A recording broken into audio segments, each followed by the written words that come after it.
Lerumo was a quiet boy who moved through each school day like he was trying not to make any noise in the world. In the busy township of Ndaleka, where children laughed loudly and life was always moving, he felt like a small shadow trying to stay out of the way. He loved learning, but he never felt brave enough to show it, because every time he tried to answer a question or speak up in class, his teacher, Ms. Nthabasing, found a way to make him feel smaller. She would point at him when he struggled, laugh when he paused too long, and use sharp words that cut deeper than he ever let anyone see. Each morning, Lerumo sat at the same corner desk, hoping that maybe today would be different. But Ms. Nthabasing always found him. She raised her eyebrow whenever he opened a book, rolled her eyes when he stuttered, and made the whole class look at him whenever he made a small mistake. She threw out comments that stayed in his mind long after school ended, words that made him believe he was falling behind everyone else. He never told his parents how he felt. He thought they would be disappointed too, so he kept everything inside, holding his breath through each long lesson. Even so, Lerumo had a spark in him that refused to die out. When he was alone after school, he read slowly, trying to understand each word by himself. He practiced writing under the dim light of his small room. He tried to teach himself the things he could not learn freely in class. He hoped that if he worked hard enough, maybe one day he could prove, even if only to himself, that he was not everything Ms. Nthabasing said he was. But the more she mocked him, the more he felt the weight of her words pressing on his chest. He stopped raising his hand. He stopped making eye contact. He stopped believing that his quiet voice mattered at all. Yet something inside him wanted to change. Something inside him wanted to stand up, even if his legs trembled. Something inside him wanted to show the world that quiet children were not weak, and that being gentle did not mean being useless. Lerumo did not know it yet, but his story was only beginning, and what waited ahead would challenge everything he thought he knew about himself, and everything Ms. Nthabasing believed about him. During a science competition, Lerumo stood on the small stage with shaking hands. He had studied alone every night, hoping he could make his school proud, or at least show he was trying. But when his turn came and the question was asked, his mind froze. He tried to remember the answer, but the words slipped away, leaving only silence. When he finally spoke, the answer came out wrong, and the room burst into noise. Before he could recover, Ms. Nthabasing stepped forward with a loud laugh, the kind that made everyone look at him like he was a joke. She pointed at him with a mocking smile, repeating words that stabbed straight into his heart, telling him he would never achieve anything, as if his one mistake proved he had no future at all. The students around him reacted quickly, copying her tone and repeating her cruel laughter. Some whispered, some shouted, but all of them made him feel like he had failed not just the competition, but life itself. His ears rang with their voices, and he felt his chest tighten as the world around him seemed to shrink. He tried to hold back his tears, but they gathered faster than he could blink them away. He kept his eyes on the floor, hoping nobody would see how hurt he was, but it was too late. The room felt heavy, and he felt trapped inside everyone's judgment. When the competition ended, Lerumo slipped out quietly, trying to disappear between the other students leaving the school. As he stepped outside, the warm wind of Ndaleka brushed against his face, but it did nothing to comfort him. Each step he took toward home felt heavier than the one before. He replayed the scene over and over in his mind, hearing the laughter, seeing Ms. Nthabasing's face, feeling the sting of every word. Tears rolled down his cheeks, but he didn't bother wiping them. He let them fall because holding them and hurt even more. The walk felt longer than usual, the road stretching endlessly under the evening sun. He wondered why he even tried, why he worked so hard if it always ended with people laughing at him. Yet deep inside, beneath the pain, something small and quiet pushed back, refusing to let this moment define him. He did not know what that feeling was, but it stayed with him as he continued walking, carrying the weight of the day on his tired shoulders. Unknown to most people around him, Lerumo carried a quiet gift that almost nobody noticed. When the school day ended and the noise of teasing faded, he would walk to his uncle's small workshop, a place filled with broken tools, rusty wires, and old machine parts that others thought were useless. But to him, those scraps felt like pieces of a secret world only he understood. His uncle often let him sit in the corner and watch, and over time he began to fix tiny things on his own. At first he only tried simple repairs, tightening loose bolts, joining cracked pieces, or cleaning dusty parts. But as days passed, he discovered he could shape metal in ways that felt natural, as if his hands already knew what to do long before he learned how. Whenever he held a tool, he felt calm, safe and in control, something he never felt in class. He spent long evenings bending thin sheets, smoothing rough edges, and connecting parts that looked like they didn't belong together. His uncle would sometimes glance over with quiet surprise, wondering how a boy who hardly spoke could understand so much without being taught. But Lerumo didn't need many words. The workshop became his voice, and the metal became his way of building a world where nobody mocked him. At school, people still treated him like he had nothing to offer. They laughed when he dropped his books or took too long to answer a question. They whispered things they thought he couldn't hear. But while their words hit him hard, they couldn't reach the part of him that came alive under the workshop's dim light. Every night, when the village grew quiet, he sat by a small lamp and worked on little creations he imagined during the day. Sometimes it was a tiny moving figure made from leftover screws. Other times it was a simple tool that solved a small problem around the house. Each piece he made gave him a sense of pride he didn't show to anyone. He kept his projects hidden, worried someone might laugh at them too. But he poured his heart into every little invention, shaping metal until it matched the picture in his mind. Even though the world saw him as weak, his hands kept proving something different. In those quiet hours, he wasn't the shy boy from school. He wasn't the child who got mocked. He was someone building something greater than anyone expected. Someone discovering a strength that would soon change everything for him. At 18, Lerumo stood at the edge of Ndaleka with a small bag over his shoulder, looking back at the place that shaped him and hurt him at the same time.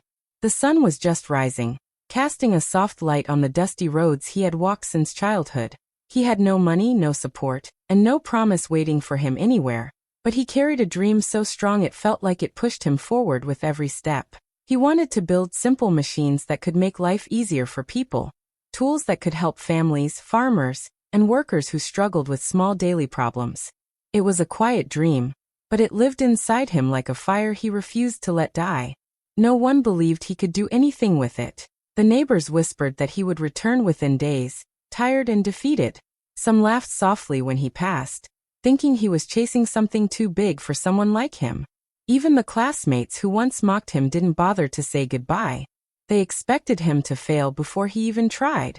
But the hardest part was knowing that not even his teacher, someone who was supposed to guide him, thought he could ever rise above the label she gave him. Her voice still echoed in his mind, reminding him of every word she used to tear him down. Still, he chose to walk away from Ndaleka with all the courage he had left. As he moved further from the township, he felt fear and hope mixing in his chest. The road ahead was long, but he imagined places where no one knew him, where he could start fresh without the weight of old insults. He pictured workshops where he could learn more, people who might appreciate his skills, and moments where he could finally prove that his hands were capable of more than anyone ever believed. Each step reminded him of the nights he spent building small inventions in secret, shaping metal with careful focus and quiet determination. Those moments told him he was ready, even if the world said he wasn't. He kept walking, trusting that the dream he carried was bigger than the doubt surrounding him. He didn't know where the journey would lead, but he knew he would not turn back. With nothing but a small bag and a determined heart, he stepped into a future he was ready to build with his own hands. In the busy city of Molapo, Lerumo arrived with nothing except his quiet confidence and the skills he had taught himself back in his uncle's workshop. He found a small corner near a crowded street and set up a simple table with a few tools he carried from home.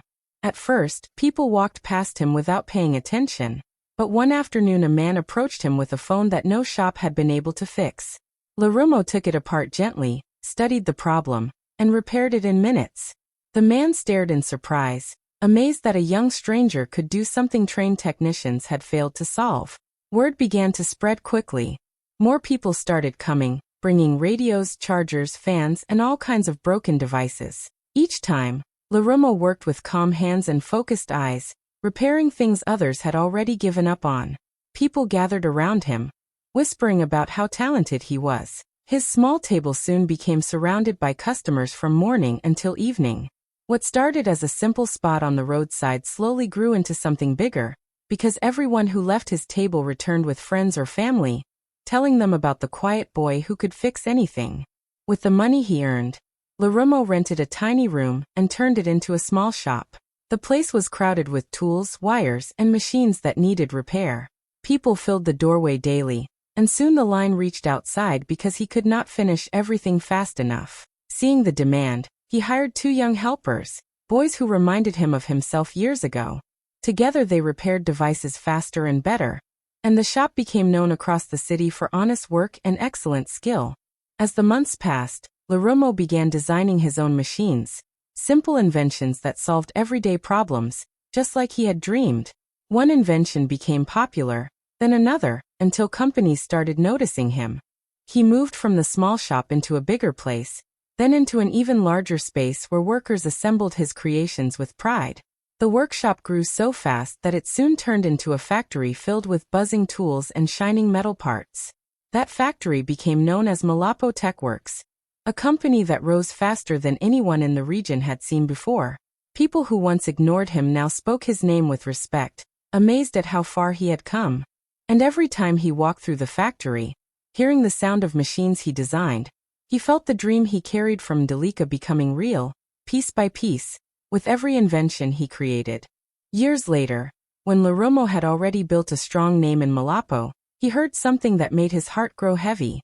News reached him that Ndaleka Primary, the same school he once walked through with fear in his chest, was falling apart. The desks were cracked and unstable, the roof leaked each time it rained, and the science room he once dreamed of learning in did not even exist anymore. The school that shaped his early struggles was now in a worse condition than ever, and many children were sitting on the floor, unable to study properly. As he listened, memories flooded back, long mornings in class, silent afternoons hiding from insults, and evenings hoping for a chance to prove himself someday. He also heard that Ms. Nthabasing was still there, still standing in front of young students, still speaking with the same sharpness that once crushed his confidence. She was older now, more tired, and often complained loudly about how the children were useless and how the school was falling apart. Instead of helping them, she carried her frustration like a heavy cloud, blaming every small mistake on the students who were already struggling. Many children feared her voice the same way Lerumo had. Nothing had changed for her, not her attitude, not her belief that some students were not worth her time. The thought of young learners sitting in broken classrooms while she scolded them made Lerumo feel something deep inside. He imagined boys like him, quiet and afraid to speak, trying to learn in a place that offered them nothing but discouragement. He remembered the sting of cruel words, the shame of being mocked, and the feeling of being considered a failure before he even had a chance to grow. Hearing that the school was collapsing only made his memories sharper. It felt like the place that once suffocated him was now suffocating many others. As he sat in his factory office, surrounded by machines he built with his own hands, he found himself thinking about Ndaleka more than he expected. The pain he once carried had turned into strength, and that strength had changed his life completely. Now he wondered if he could use it to help the place that had once pushed him down. Even though no one there believed in him back then, the children studying there now deserved better. And for the first time in many years, he felt a pull toward his old township, not with fear, but with a quiet determination to change what he wished had been changed for him.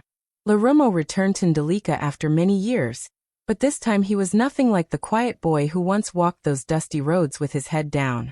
He stepped out of a sleek car wearing a clean suit, his posture confident, his expression calm, and his presence carrying the weight of someone who had built his own path. People in the township stopped to look at him, trying to guess who this successful man could be.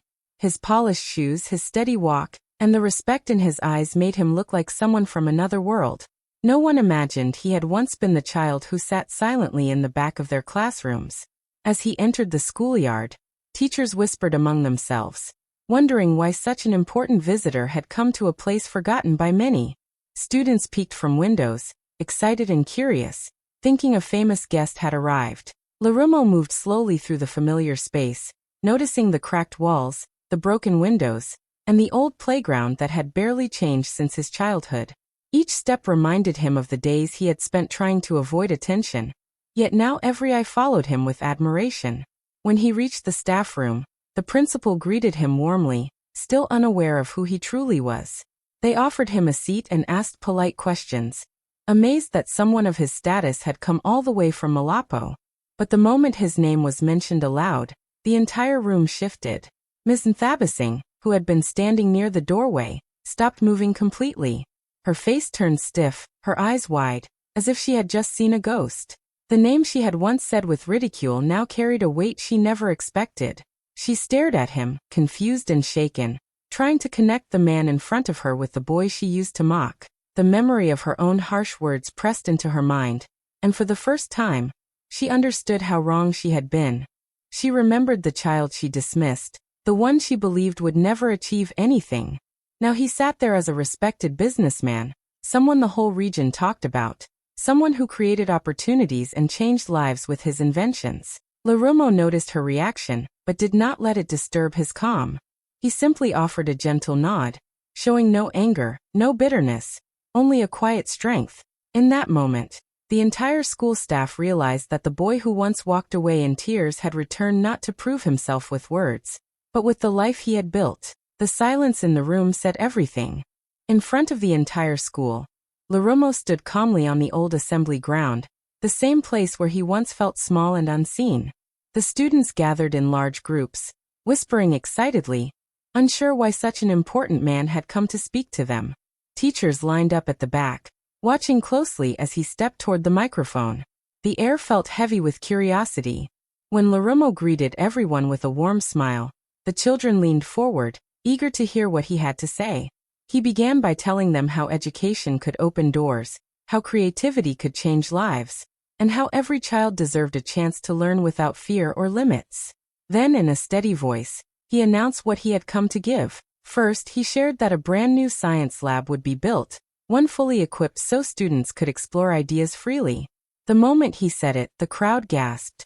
Next, he revealed plans for new classrooms, bright and strong, replacing the broken ones that had been falling apart for years. Teachers exchanged shocked looks, unable to believe what they were hearing.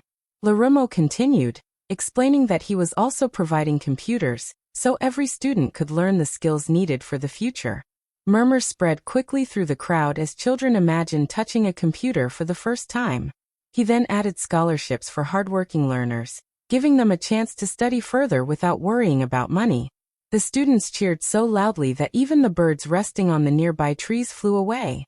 But Lerumo wasn't done. He announced tools for creativity, kits for building small machines, materials for projects, and resources that would allow young minds to experiment the same way he once wished to. The assembly ground exploded with excitement. Children clapped, shouted, and jumped with joy. Some teachers wiped away tears, overwhelmed by how much the school was about to change. The principal stood with both hands on his head, stunned by the generosity unfolding before him. Through all the cheering, one person remained completely silent, Ms. Nthabising. She stared at Lerumo without blinking, struggling to understand how the boy she once dismissed had returned with more kindness than she ever gave him. As the noise continued, Lerumo looked around at the smiling faces. He felt a warmth inside, knowing he was giving these children what he never had. For the students, it was a moment of hope. For the teachers, it was a moment of awakening. And for Ms. Nthabising, it was a moment that left her without a single word. He stepped down from the stage while the crowd was still cheering, but his eyes were fixed on one person. Slowly, he walked toward Ms. Nthabising, who stood frozen near the staff room door. She looked smaller than he remembered, as if the years had drained the sharpness from her. When he stopped in front of her, the noise around them seemed to fade. Students and teachers watched in silence, knowing something important was about to happen. Lerumo spoke gently, not with anger, but with calm strength. He reminded her of the words she had thrown at him when he was young, the ones that once made him doubt himself. He said those words hurt, but they also fueled him. They pushed him to work harder, to chase his dream, and to prove that he could rise beyond every insult she ever gave him. His voice did not shake. He spoke with the confidence of someone who had survived the storms she helped create. Ms.